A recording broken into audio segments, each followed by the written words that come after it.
Lockdown ने सिखाया सबक। रीनू थी एक नंबर की आलसी, लेकिन शादी के बाद घर के सारे काम की जिम्मेदारी उस पर आ गई। एक दिन रीनू किचन में बड़बड़ाती है, हे भगवान, कितना अच्छा होता कि पूरे घर में सिर्फ सोने का कमरा होता और टीवी वाला कमरा और खाने वाला कमरा।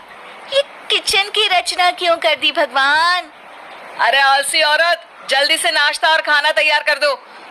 बच्चों को और मुझे काम पर और स्कूल निकलना है।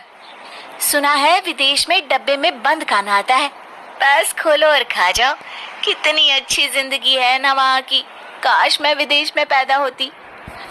वैसे इससे भी अच्छी जिंदगी होती है किसी की, जिसमें डिब्बा भी नहीं खोलना पड़ता।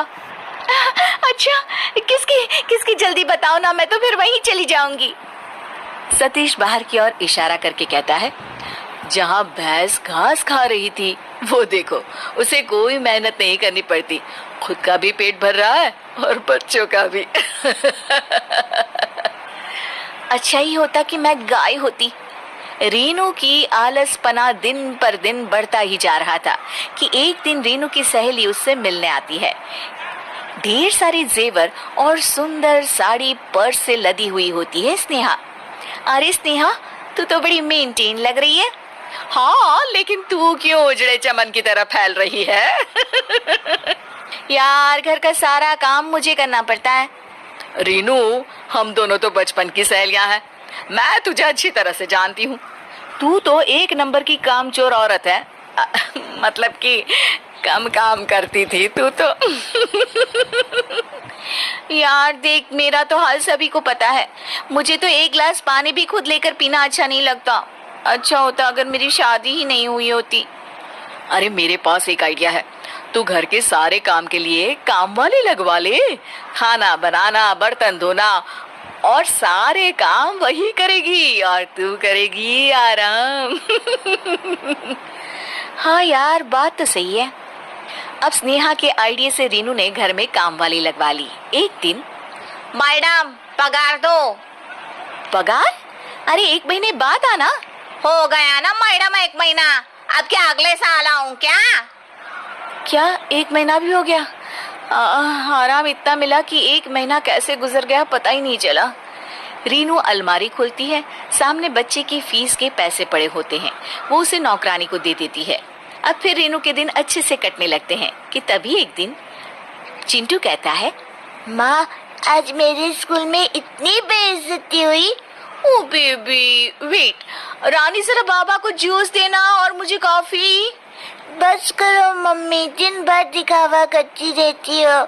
स्कूल की फीस पिछले 2 महीने से नहीं दी है आपने, इस बार भी नहीं दी तो नाम कट जाएगा।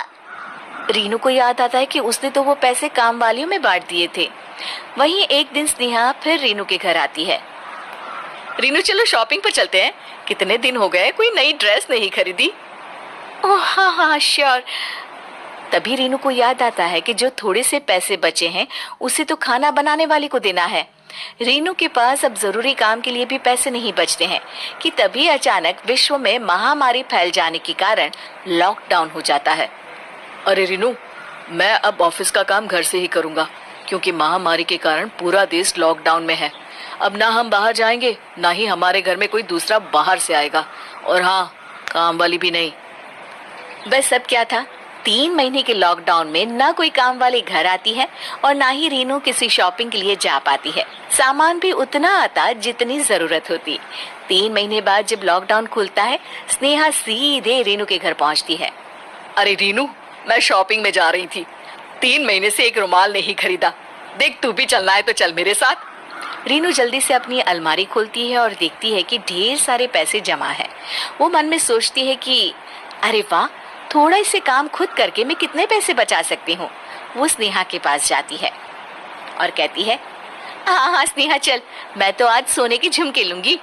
अरे लोगों को लॉकडाउन में पैसों की किल्लत हो गई और एक तू है जो सोने की झुमके लेने की बात कर रही है। ऐसा क्या खजाना लग गया है तेरे हाथ? अरे बहन, मेरे हाथ मेहनत का खजाना लग गया है।